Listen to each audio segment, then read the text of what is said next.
Praise God, church. Praise God, church.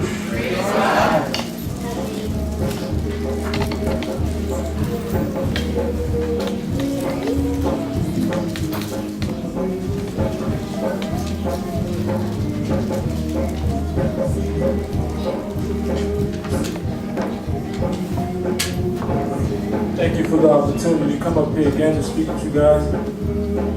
I'm blessed to be here. I'm happy to be here.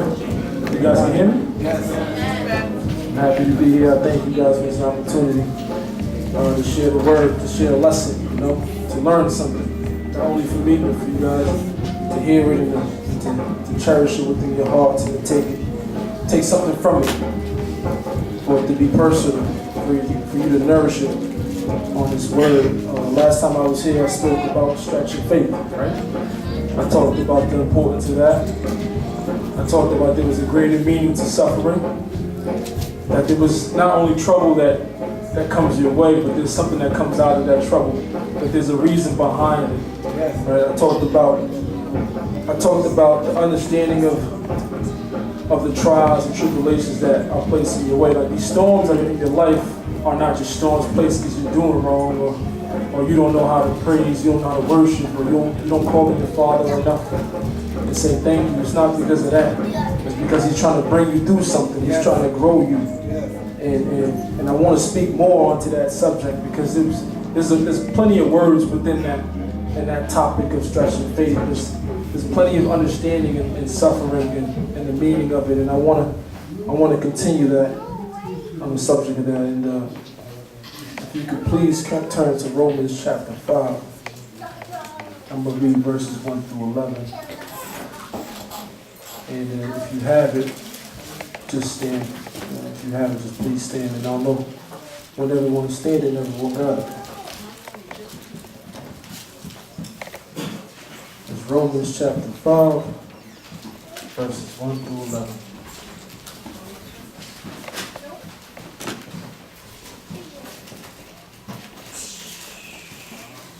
Some people ain't standing. I don't know if they ain't got no Bibles or not, but okay.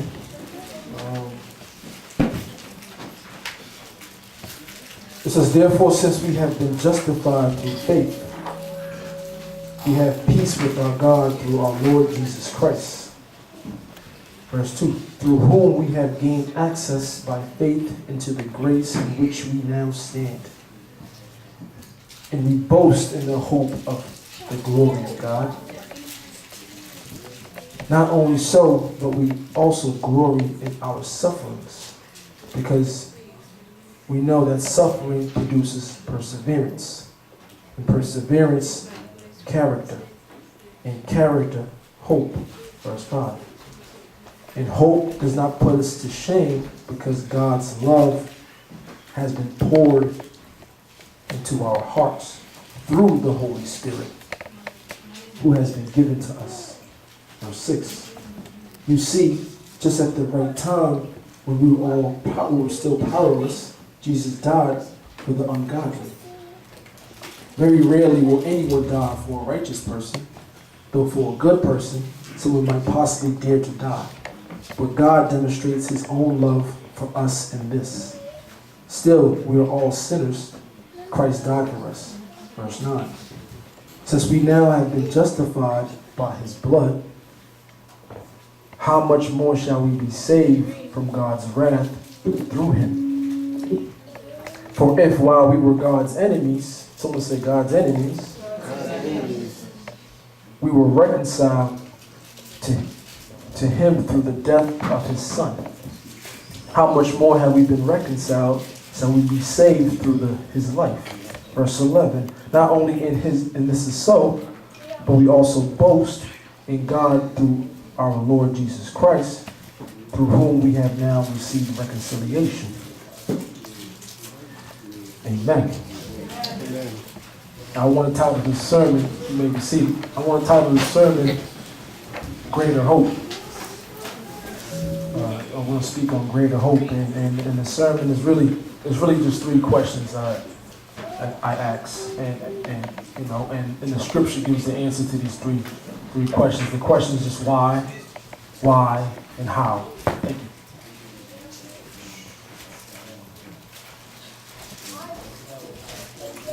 Let's close our eyes and pray.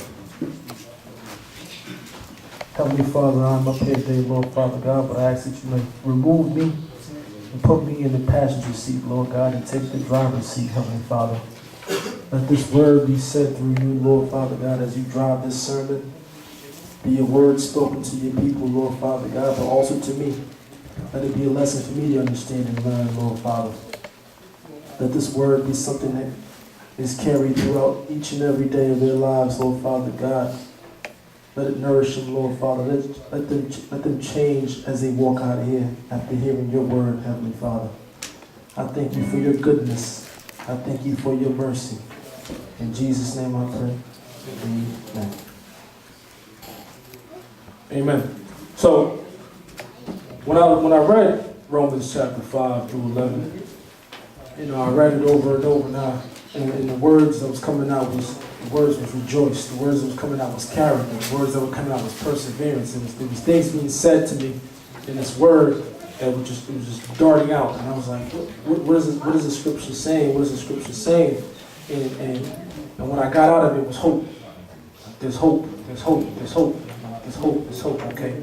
And I read it, and this is how I read it back to myself when the words are coming out. When the words are coming out, hope. When the words are coming out, character, perseverance. Right. When I'm hearing these things, this is how I read it back to myself. I read it like, therefore, since we believe we have been saved by the blood, we now have peace with God. And here's the first question. Here's the first why. Right? There's three whys in the sermon. Okay, I want you guys to pay attention. There's three whys. I said there's a why, there's a how. There's three questions. So, therefore, since we have believed we have been saved by the blood, we now have peace with God. Why? Because our Lord Jesus Christ has died for us to be saved from the wrath of God. Jesus Christ died for us to be saved by the wrath of God. So now we have no condemnation. Now we don't fear the wrath of God because Jesus died for us. So we understand the importance of why we are now saved. Now why we have the peace of God.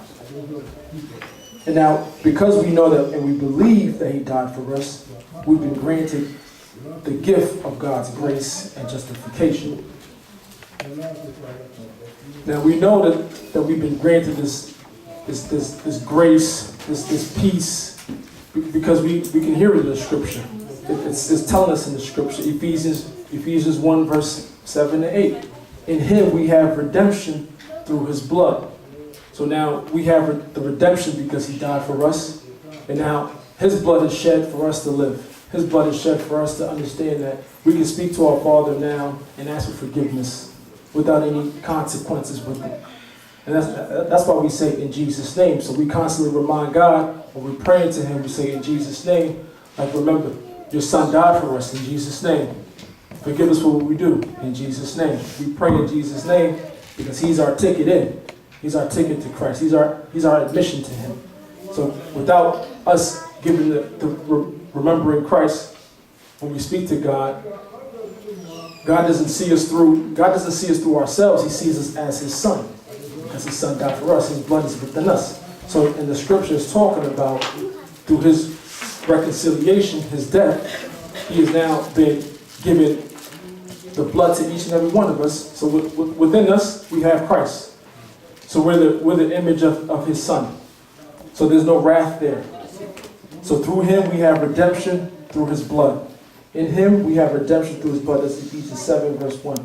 So we should be excited about this information. We should understand the importance of this death of Jesus Christ and the redemption that He's put upon our lives. So we should understand the grace and the gift of grace, right? But because God has put this in store for us, right? Through the tough times, through the hard times, we should be happy because we have the gift of grace. We have the gift of grace through Christ. We're excited about that. So our hope should be high about the grace and justification. Here's a second why. Here's the second piece. There's two whys, there's a how. There's three questions. Here's the second why. Why do we have to be, happy and hopeful? Why? Like why? What's this grace and justification? Why? Because we know in the scripture it says through suffering produces perseverance. And perseverance produces character. And character produces hope. So no matter what the situation is, we can remove ourselves. It can never remove our excitements. It can never take away our grace. It can never take away our joy. Because we know that through the suffering, we gain perseverance. So we're striving now. We're striving through a better situation. We're giving ourselves the hope, so to speak. We're giving ourselves the hope. So the perseverance gives us character. So now we can stand firm and not mope around. We have character. We have perseverance driving our character. So now we have the image. And through this character, we have hope. So the hope is pretty much the icing on the cake there. It says you have to count on 7 days after your discharge stops. And she had a hemorrhage for 12 years. So very unclean. What do we consider unclean? What do we consider dirty? Like trash.